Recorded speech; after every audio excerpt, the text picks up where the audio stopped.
Hello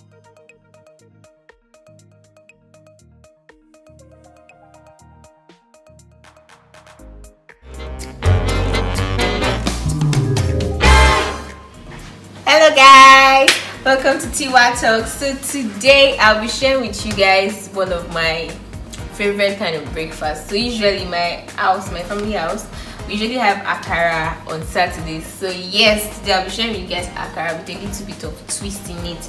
So I'll be making it in form of like akara with prawns. My ingredients are the onion and the tomatoes, the prawns. Yeah, so I said I'm going to put in prawns for a twist. So the prawns, and did I show you guys the lettuce already?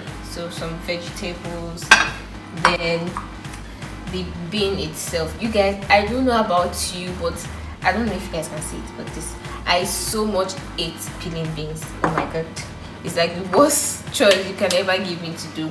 But then I had to do this because I want you guys to see it and, you know, try to practice this in your house. So I also have the seasoning. So this time around I crushed the seasoning cubes and the salt so that I won't have lumps of seasoning cubes in my akara when we are done. So now let's, you know, go to the prep of our meal, and I'll move to my beans, blended beans. Yes, so for this I've blended it properly.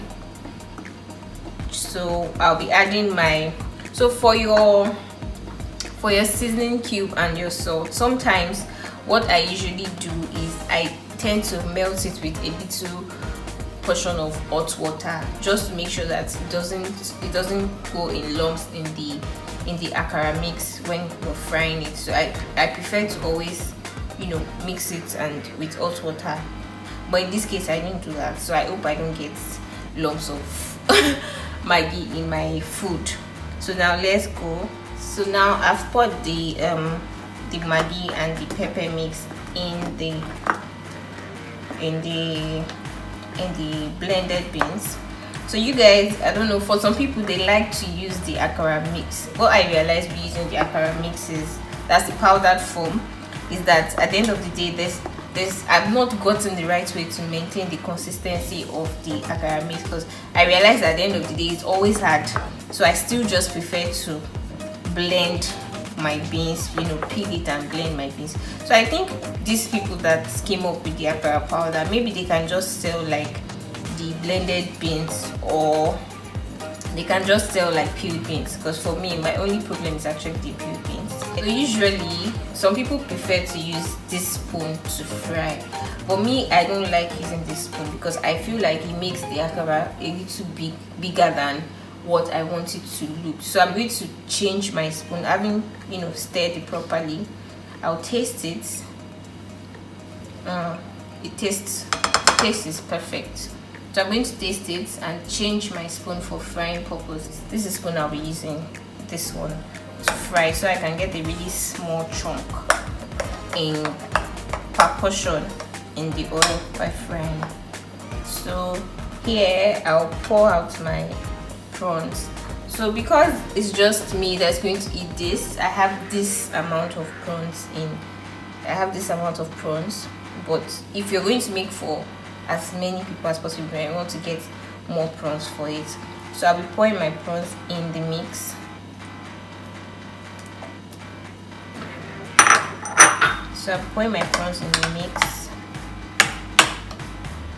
You have to be very careful as to how hot your oil is. Sometimes you might make it too hot, and then when you put the akara mix inside, it starts to burn immediately. Instead of cooking the beans, it starts to burn. So I'm going to preheat it and show you guys the extent at which you should heat your oil before putting the akara mix inside. So yes, give me a minute, let me put down fire. To check if the oil is hot, what I do is I put a very tiny portion of the akara in the oil, like that small one that is running around there. Yes, so once it rises up, that means the oil is hot enough, and then you can put other portion of akara in the oil. Then try not to overcrowd your oil, because you need space to be able to turn it, and make sure that they're not cluster together after frying.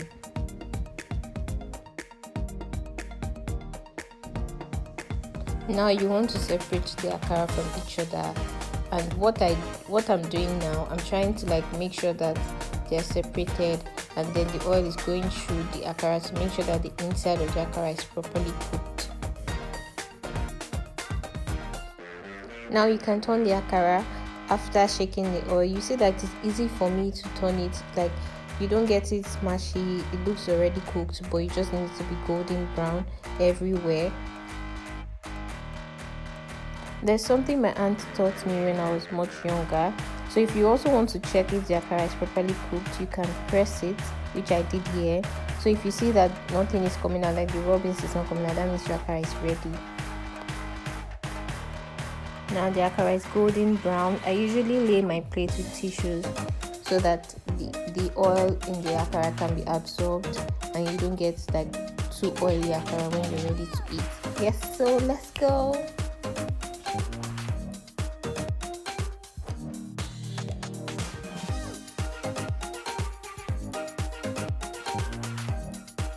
Look at those beautiful akaras. So it's time to lay our akara burger.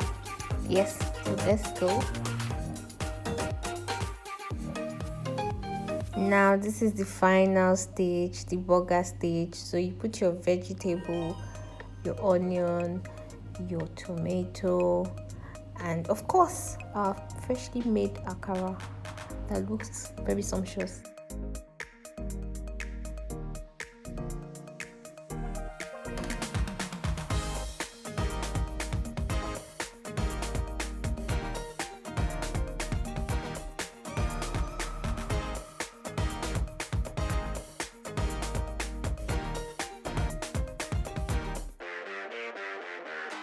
So thank you guys for watching. I want to enjoy my own hamburger like we school did in high school. So you guys should make yours. Let me know how you feel. I think a lot of you guys would enjoy it with cream in it. So you probably want to put cream in it, but I'm just going to have mine like this. Subscribe to my channel and like this video